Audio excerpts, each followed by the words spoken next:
The question is, what role did your family play with you as candidate to Binibining Pilipinas? My family's role for me is so important because they was the one who's very I'm so sorry. Bago nagsemana Santa, naging laman ng balita si Janina San Miguel dahil sa di umano'y pagkakalat niya sa Q&A portion ng Binibining Pilipinas 2008. For 2008, it's candidate number 15, Janina San Miguel! Lalong tumaas ang kilay ng marami dahil sa kabila nito, nasungkit pa rin ni Janina ang koronang Binibining Pilipinas World. Na-interview ko si Janina at doon ipinagtanggol niya ang kanyang sarili. Janina, pasensya ka na ha, pero I'm sure maraming beses ka nang tinanong tungkol dun sa nangyari. Ikwento mo naman sa akin, ano ba talaga nangyari? Bakit hindi ka nakasagot ng mabuti dun sa Q&A? Kasi po, ganito po talaga yun. Una po, diba, si Mr. Paolo Bichones yung unang nagtanong. Yung mga questions niya po, talagang clear ko siyang narinig. Okay. So, yung pagdating po, di ba po yung sagot ko, I'm not pressured. Do you feel any pressure right now?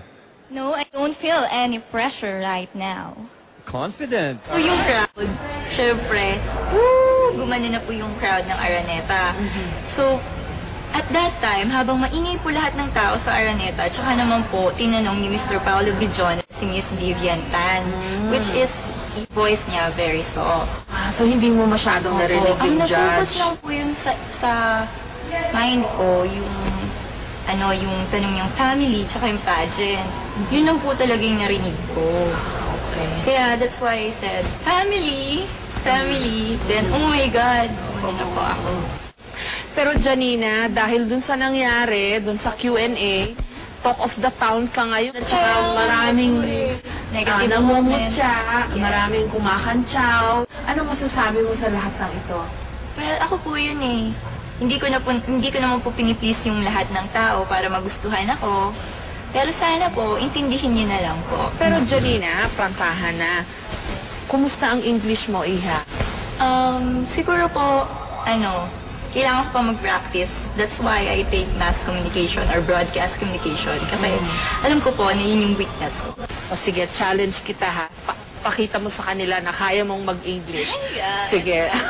Kausapin mo yung mga taong nangangantsaw sa'yo sa English. Well, hindi ko po kayo mapiplease. I don't please you. But sana, supportahan niyo naman po ako. Or English pala, no? Sige. And I'll do my best Yes. to represent our country in the upcoming international pageant, which is in Ukraine, Miss World. Yes. Ano po? Classic ng maituturing ang minsang tinanong ni Gloria Diaz sa mga beauty contestant. Would you rather be smart or beautiful? Same. Ano, pareho? Opo. Bakit?